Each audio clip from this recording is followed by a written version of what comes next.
최근 웹서핑 중 이런 인증 코드를 보면 주의하세요. 그대로 따라하면 지갑이 털릴 수 있습니다.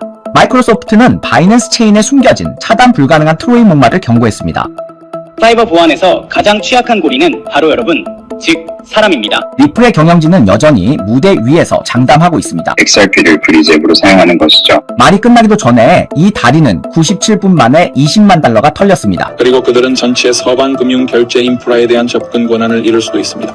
러시아는 개인 투자자에게 코인 3종만 허용했고 미 SEC는 금요일 규제 투표를 앞뒀습니다. 해킹, 유출, 규제 압박이 겹친 하락장의 자산은 쥐어짜이고 있죠. 금값은 4,400인데 비트코인은 64,000에 멈췄습니다. 돈이 빠져나가는 지금 어디로 피해야 할까요? 영상 끝까지 보고 결정하세요. 구독하시면 돈을 어디에 둘지 알려드릴게요. 8월 13일 목요일 BTB 코인 체인 어디에 마이클입니다. 어제 여러분께 이달 말 홍콩에서 열리는 비트코인 만인 대회에 가고 싶은지 여쭤봤는데요. 현장 투표를 원하는 분은 28% 뿐이네요. 확실히 약세장입니다. 72%는 온라인 생중계를 택하셨고요. 부잣집 고간도 이제 여유가 없는 걸까요? 좋습니다. 오늘 투표는 관점을 좀 바꿔보죠. 전 세계적인 규제 강화, 과연 개인 투자자에게 득일까요, 실일까요? 시장이 안전해져서 좋다고 생각하시면 댓글에 1을 탈중앙화와 멀어져서 나쁘다고 생각하시면 2를 남겨주세요. 이제 세 가지 숫자를 살펴보겠습니다. 서둘러 젖은 매수하지 마시고 먼저 한머니가 어디로 도피하는지 첫 번째 숫자를 보죠. 돈이 어디로 몰리는지입니다. 스탠다드 차타드 은행은 8월 초금의 4분기 목표가를 504, 650달러로 상향했고 50달러 도달 가능성도 언급했습니다.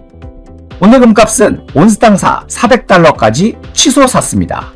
반면 비트코인은 64,000달러에 머물며 연내 제자리 걸음입니다. 둘 다 안전자산이지만 시장이 요동치면 돈은 습관적으로 실물금으로 몰리고 비트코인은 뒷전으로 밀립니다. 비트코인 서사가 매력적이라 해도 자금은 결국 행동으로 투표하니까요. 지금 이 자금들은 여전히 올드머니, 즉 전통자금이라 불립니다. 이 자금들이 던지는 표가 현재 가장 진실된 표입니다. 하지만 시간이 흐르면서 이 서사는 완전히 달라질 수도. 이더리움이 얼마나 답답한 상황인지 살펴보겠습니다. 온체인 지표인 실현 가격은 쉽게 말해 네트워크 전체의 평균 매수 단가를 의미하는 지표입니다. 온체인 데이터상 현재 이더리움 가격은 1900달러 부근이지만 전체 네트워크 평균 매수 단가를 밑돌고 있습니다. 비트코인은 여전히 평균 매수 단가를 안정적으로 지키고 있지만 이더리움은 주요 코인 중 드물게 현재 가격이 평균 단가를 밑돌고 있습니다. 사실상 보유자 대부분이 장부상 손실을 보고 있는 셈이죠. 이더리움조차 이렇다면 이번 하락장이 얼마나 많은 투자자들을 깊게 물려있게 만들었는지 짐작할 수 있을 겁니다. 세 번째 지표, 시장의 총알을 확인해보죠. 스테이블 코인은 매수용 화약과 같습니다. 공급이 늘면 자금이 유입되고 줄면 자금이 빠져나가는 신호입니다. 크립토 쿼언테이터는 명확합니다. 대장주 USDT 공급량은 최근 60일간 40억 달러 줄었고 전체 스테이블 코인 시장은 지난 2달간 100억 달러 이상 증발했습니다. 동시에 USDC가 규제 준수 트레이더 점유율을 12.5%까지 끌어올려 역사상 최고치를 기록했습니다. 시장 자금은 줄고 다들 규제 준수 쪽으로 이동하니 총알은 줄고 눈치만 보는 셈이죠. 이런 상황에서 시장이 오른다는데 도대체 무엇으로 오를까요? 데이터 확인 후 뉴스 전해드립니다. 안타깝게도 좋은 소식은 아닙니다. 차갑게 식어버린 시장에서 사용자를 밀어내는 세 가지 요인을 살펴보겠습니다. 해커의 손, 시장의 손, 그리고 규제의 손입니다. 막을 길 없는 해커들 이야기입니다. 마이크로소프트 해킹 위협이 끝나자마자 이들은 지휘본부를 블록체인으로 옮겼죠. 첫 희생양은 바이낸스 스마트 체인이었습니다. 수법이 얼마나 교묘한지 보시죠. 겉보기엔 정상적인 웹사이트에서 팝업으로 뜬 인증코드 한 줄을 복사해서 컴퓨터에 붙여 넣는 순간 바로 그 1초 만에 당신의 컴퓨터 지갑은 더 이상 당신 것이 아니게 됩니다.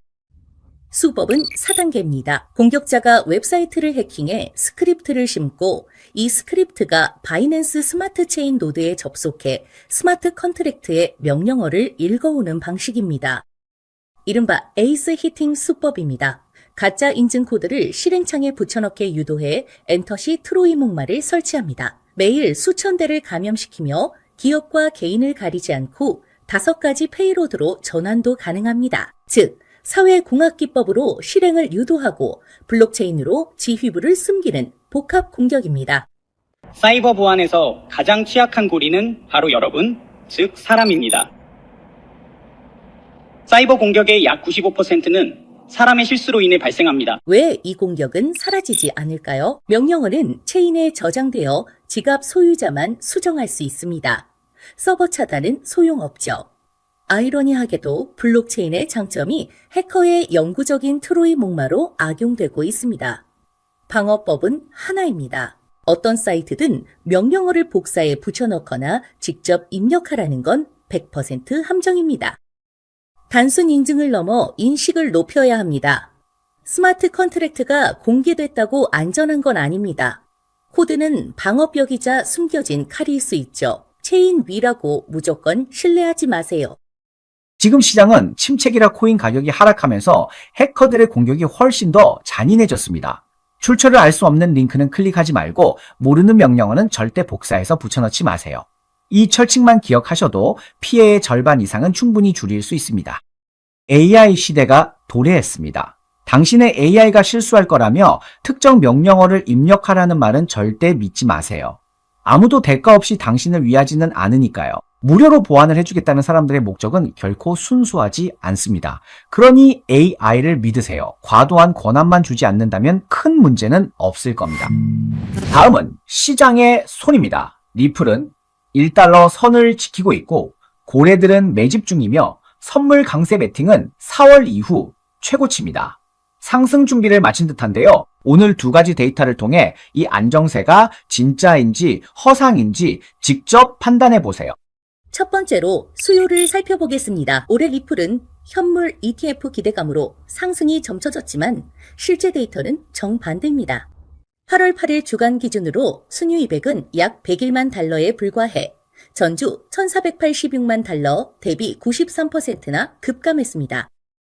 같은 기간 비트코인과 이더리움 ETF엔 자금이 몰렸지만 리플은 연초 2달러대에서 1달러 초반으로 하락했습니다. 큰 손들은 매집 중이나 개인과 기관은 움직이지 않습니다. 문은 열렸는데 사람은 없는 소문난 잔치에 먹을 것 없는 격이죠. 신규 자금 유입이 없어 가격은 그저 버티는 상황입니다. XRP 레저에서 XRP는 유틸리티로서의 네이티브 가스 토큰입니다. 말하자면 바퀴를 부드럽게 굴러가게 하는 윤활유 같은 존재죠. 그게 모든 것이 돌아가게 만드는 원동력입니다. 그래서 우리가 제로에서 거의 7억까지 성장해오는 동안 XRP 레저에서 일어나는 많은 활동들이 결과적으로 XRP를 브리지 자산으로 활용하게 된 것입니다. 두 번째 타격은 보안입니다. 8월 9일 XRP 생태계의 한 크로스체인 브리지에서 사고가 발생했습니다. 해당 크로스체인 브리지에는 약 15만 개의 XRP가 예치되어 있었습니다. 공격자는 취약점을 파고들어 브리지 자체 토큰을 두 지갑 사이에서 계속 주고받으며 가짜 입금 태그를 붙였습니다. 브리지는 이를 정상 입금으로 처리에 들어오지 않은 코인을 입금으로 기록했습니다. 크로스체인 브리지는 늘 해킹의 표적이었죠. 가격은 1달러를 유지 중이지만 기반 파이프라인에서 자금이 새고 있다는 점이 정말 우려스럽습니다. 그렇다면 리플이 1달러 밑으로 떨어지지 않은 것이 거래량 고갈 현상 때문일 가능성도 있을까요? 거래가 없으니 가격도 안 움직이는 겁니다. 지금은 ETF 자금 순유입, 전환 여부와 브리지 프로토콜 보안 해결을 봐야 합니다. 둘 중 하나라도 안 되면 지금의 1달러 가격은 의미가 없습니다.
이제 세 번째인 규제의 손을 살펴봅시다. 이 규제의 철퇴는 어디로 먼저 향할까요? 바로 러시아입니다. 9월 1일부터 러시아 중앙은행은 개인 거래를 엄격히 제한합니다. 러시아 거래소에서 일반인은 비트코인, 이더리움, 그리고 나머지 하나는 무엇일까요? USDT입니다. 나머지 코인은 상폐되며 거래가 금지됩니다. 게다가 투자자라면 투자자 적격성 테스트를 통과해야 합니다. 겉보기에는 러시아가 암호화폐 거래를 개방한 것처럼 보이지만 내용을 자세히 들여다보면 개인 투자자들을 하나의 울타리 안에 가둬버린 셈입니다. 왜 울타리라고 하는 거죠? 세 가지 잠금 장치 때문입니다. 첫째, BTC, ETH, USDT로 거래 대상을 고정해 알트코인을 차단했습니다. 정부가 허용 목록을 정한 셈이죠. 둘째, 거래 한도 제한입니다. 비적격 투자자는 연간 700달러까지만 거래할 수 있고 초과 시 적격 시험을 통과해야 합니다. 또한 국내 암호화폐 결제는 엄격히 금지됩니다. 이건 시장 개방이 아니라 암호화폐를 통제하려는 조치입니다. 거래는 허용하되 정해진 테두리 안에서만 가능하게 하는 거죠. 그들은 언제든 현재 달러나 유로로 보유하고 있는 합법적인 금융자산이 차단될 수 있으며 서방의 전체 금융결제 인프라에 대한 접근 권한마저 잃을 수도 있습니다. 우리 모두는 이것이 근본적으로 불공정 경쟁에 관한 문제라는 것을 충분히 이해하고 있습니다. 일반인에게 득인지 실인지 양면을 분석해보죠. 라이선스, 테스트, 한도 제한으로 사기나 강제 청산을 방지해 초보자의 수업료 부담을 줄여줍니다. 단점은 무엇을 얼마나 살 수 있는지 보관과 송금의 자유가 점점 내 마음대로 되지 않는다는 것입니다. 이는 거대한 흐름입니다. 러시아의 조치나 대만, 유럽, 미국의 규제 체계 모두 개인 투자자를 통제 가능한 범위 안에 가두려는 같은 방향으로 가고 있습니다. 암호화폐 초기에 당신 자신이 곧 은행이다 라는 가치는 규제 속에 사라지고 있으며 바로 그렇게 스스로 보관하는 지갑의 가치는 더욱 중요해지고 있습니다. 그러니 이 소식을 러시아만의 일로 치부하지 마십시오. 이는 거울과 같아서 전 세계 규제 당국이 그물망을 좁혀가는 방향을 보여줍니다. 암호화폐는 금지보다 정규화란 명목으로 서서히 옥죄어져 질식할 겁니다. 그러니 여러분이 진짜 해야 할 공부는 규제를 비난하는 게 아니라 규제가 닥치기 전에 한 가지 사실을 깨닫는 것입니다. 규제가 많아질수록 자유는 줄어든다는 사실이죠. 그렇다면 여러분은 결국 무엇을 원하십니까? 그것을 위해 무엇을 기꺼이 희생할 준비가 되어 있습니까? 스스로에게 물어보십시오. 규제가 가장 강한 곳은 어디일까요? 바로 미국입니다. 이번 주 금요일 SEC는 레귤레이션 크립토 도입을 위한 투표를 진행합니다. 투자 계약 성격의 암호화폐 시장에 합법적인 길을 열어주겠다는 의미입니다. 현지인들은 합법적인 암호화폐 거래를 기대하겠지만 너무 일찍 기뻐하지 마세요. 과연 이 문은 누구를 위해 열리고 누가 혜택을 볼지 자세히 파헤쳐 봐야 합니다. 먼저 리기 크립토의 핵심부터 보죠. 에킨스 SEC 위원장은 암호화폐 발행 전용 통로를 만들고 아예 접수하겠다는 거죠. 암호화폐가 월스트리트 규칙집에 편입되면서 법의 사각지대에서 규제권 안으로 바뀝니다. 세이프하버 제안에 대한 제 생각을 말씀드리겠습니다. 세이프하버는 암호화폐 혁신가들이 미국 내에서 자본을 조달할 맞춤형 경로를 제공하고 동시에 적절한 투자자 보호 장치도 마련해 줄 것입니다. 개미 투자자에게 좋을까요? 찬물 좀 끼얹어. 이건 제안일 뿐입니다. 의견 수렴과 수정 과정을 거쳐야 해서 빨라야 2027년에나 시행됩니다. 지금 호재로 보고 뛰어드는 건 시기상조입니다. 둘째, 이 규칙은 코인 발행자의 자금 조달과 규제 회피를 돕는 것으로 수혜자는 프로젝트 팀과 기관입니다. 셋째, 개미 투자자에겐 규제 준수로 포장된 또 다른 설거지 대상만 남을 뿐입니다. 넷째, 의회 대신 SEC 공화당 위원들이 독단적으로 만든 규칙이라 차기 정부에서 언제든 뒤집힐 수 있습니다. 오늘 유효하다고 내일도 그렇다는 보장은 없습니다. 그러니 오늘 소식을 규제가 시작되니 불장이 올 거라는 신호로 오해해선 안 됩니다. 여러분 한 가지 분명히 알아두세요. 러시아의 코인 거래 제한이나 미국의 암호화폐 규제 마련, 이 모든 움직임은 결국 같은 방향을 향하고 있습니다.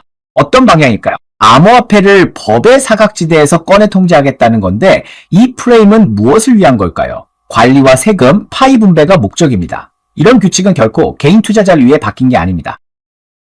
그럼 우리가 할 수 있는 건 뭘까요? 머릿속으로 선을 그으세요. 규제 준수가 곧 호재는 아닙니다. 휘둘리지 마세요. 새 규칙이 나올 때마다 혜택과 위험이 누구에게 돌아가는지 똑똑히 파악하는 것, 그게 핵심입니다. 알고 계셨나요? 오늘 이 위험성에 대해 자세히 파헤쳐 보겠습니다. 리플 1달러 유지가 좋지만은 않을 수 있습니다. 오히려 바람이 센다는 신호일 수 있죠. 러시아는 개인의 코인 투자를 3종류로 제한했고 SEC는 암호화폐 계약 수익까지 규제하려 합니다. 종합해보면 지금은 썰물 때입니다. 개인 투자자는 해커와 시장, 규제라는 세 가지 요인으로 밀려나고 있죠. 시장의 이야깃거리는 많습니다. 중요한 건 여러분이 얼마나 냉철함을 유지하느냐입니다. 다시 질문으로 돌아가죠. 전 세계적 규제 강화, 개인 투자자에게 득일까요? 실일까요? 1번 혹은 2번을 댓글로 남겨주세요. 하나하나 직접 읽고 소통하겠습니다. 여러분과 함께 우리 커뮤니티를 만들어가고 싶습니다. 멤버십 혜택도 준비되어 있으니 멤버십 가입도 부탁드립니다. 그리고 이 과정에서 USDT를 규정에 맞게 위안화로 환전하여 알리페이로 송금하는 합법적인 해결책이 있습니다. 머스크는 돈이 중요하지 않다면서도 1조 달러 규모의 보수를 확정했습니다. 계약 조건엔 편법까지 포함됐죠. 내일 뵙겠습니다.